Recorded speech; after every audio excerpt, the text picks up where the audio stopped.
ഇന്ന് വൈകുന്നേരത്തെ ചാനലുകളുടെ പ്രൈം ടൈം ന്യൂസിൽ ഏത് തരത്തിലായിരിക്കും റിപ്പോർട്ട് ചെയ്യുക എന്നതാണ്. മിക്കവാറും എൻ്റെ പ്രവചനം ശരിയായി വരികയാണെങ്കിൽ അറബിക്കടൽ തീരത്ത് പോപ്പുലർ ഫ്രണ്ട് പ്രവർത്തകന്മാരുടെ രഹസ്യ യോഗം ചേർന്നു എന്നായിരിക്കും. ഇന്ന് ചാനലുകളും നാളെ നമ്മുടെ മുഖ്യധാരാ പത്രങ്ങളിൽ നിന്ന് സ്വയം വിശേഷിപ്പിച്ചുകൊണ്ടിരിക്കുന്ന പത്രങ്ങളും റിപ്പോർട്ട് ചെയ്യുക. നമ്മുടെ ബഹുമാനപ്പെട്ട അധ്യക്ഷൻ അതിനെക്കുറിച്ച് ഒരു സൂചന നൽകി.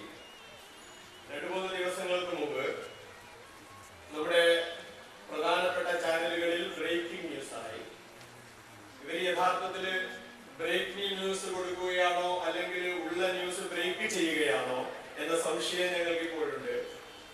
ബ്രേക്കിംഗ് ന്യൂസായി വന്നിരിക്കുന്ന കാര്യം, കേരള തമിഴ്നാട് അതിർത്തിയിൽ പോലീസിന്റെ പ്രത്യേക സംരക്ഷണം കിട്ടുന്ന പോപ്പുലർ ഫ്രണ്ടിന്റെ ചില പ്രദേശങ്ങളിൽ കേരളത്തിൽ നിന്ന് പോലീസും CPM-ഉം ക്രൈസ്തവ ലോബിയും ഒക്കെ ചേർന്ന് വേട്ടയാടിക്കൊണ്ടിരിക്കുന്ന പോപ്പുലർ ഫ്രണ്ടിന്റെ നേതാക്കന്മാര് ഇനി എങ്ങനെയാണ് മുമ്പോട്ട് നീങ്ങേണ്ടത് എന്നതിനെ കുറിച്ച് ആലോചിക്കുന്നതിന് തക്കരയിൽ ഒരു രഹസ്യ യോഗം ചേർന്നു എന്നാണ് നിരന്തരമായി വൈകുന്നേരം തൊട്ട് രാത്രി 12 മണി വരെ പിറ്റേ ദിവസം നമ്മുടെ പ്രധാന പത്രങ്ങളിലൊക്കെ വന്ന വാർത്ത.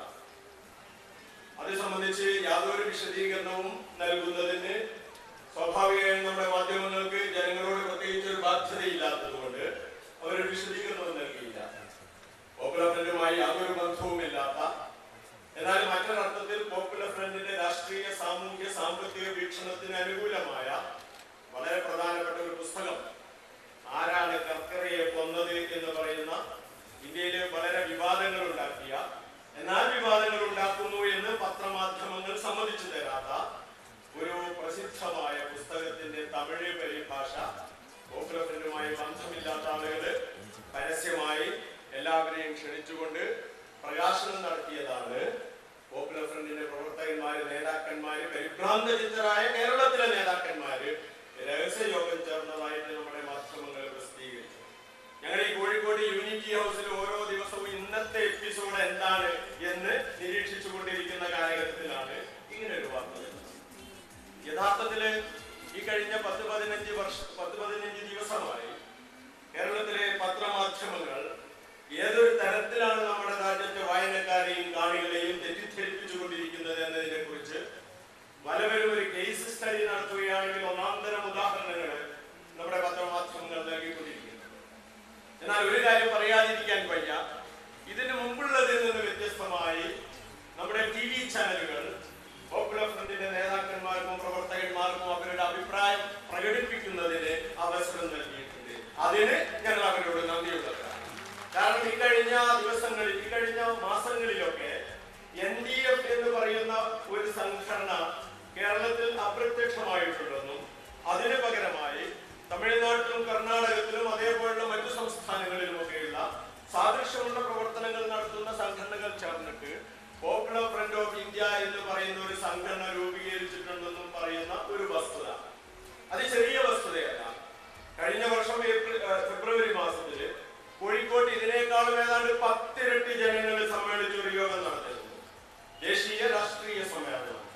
ആ രാഷ്ട്രീയ സമ്മേളനത്തിൽ വെച്ച് വിവിധ സംസ്ഥാനങ്ങളിൽ നിന്ന് വന്നിട്ടുള്ള, ഈ രീതിയിൽ പ്രവർത്തിക്കുന്ന വിവിധ പേരുകളിലുള്ള, എന്നാൽ സാമൂഹ്യമായും രാഷ്ട്രീയമായും ഒരേ വീക്ഷണമുള്ള സംഘടനകൾ ചേർന്നിട്ട് പോപ്പുലർ ഫ്രണ്ട് ഓഫ് ഇന്ത്യ എന്ന് പറയുന്ന സംഘടന രൂപീകരിച്ചപ്പോൾ പോലും ആ സമ്മേളനത്തെ കുറിച്ച് വളരെ ചെറിയ വാർത്തകൾ മാത്രമേ നമ്മുടെ പത്രമാധ്യമങ്ങൾ പ്രസിദ്ധീകരിച്ചുള്ളൂ.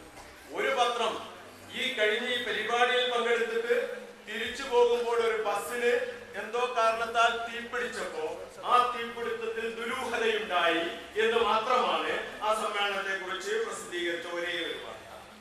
അതുകൊണ്ട് ഞാൻ പറയുന്നത്, ഈ തരത്തിലുള്ള തമസ്കരണം വ്യാപകമായി നടന്നുകൊണ്ടിരിക്കുമ്പോൾ ഈ NDF എന്ന് പറയുന്ന സംഘടന ഒന്ന് മനസ്സിൽ നിന്ന് പോക്കുന്നതിന് എന്ത് വഴി എന്ന് ഞങ്ങൾ അന്വേഷിച്ചുകൊണ്ടിരിക്കുമ്പോഴാണ് നമ്മുടെ മൂവാറ്റുപുഴയിൽ പ്രാദേശികമായ ഒരു അക്രമം നടന്നതും പത്രങ്ങളും ചാനലുകളും ഒക്കെ NDF-നെ വിട്ട് പോപ്പുലർ ഫ്രണ്ടിനെ കുറിച്ച് വ്യാപകമായി ചർച്ച ചെയ്യുകയും ചെയ്തത്. അത് ഇതിന്റെ ഒരു പ്ലസ് പോയിന്റ് ആയിട്ട് ഞങ്ങൾ തീർച്ചയായും പറയുകയും അതിന് ചാനൽ പ്രവർത്തകന്മാർക്ക് പ്രത്യേകമായി നന്ദി രേഖപ്പെടുത്തുകയും ചെയ്യുന്നുണ്ട്.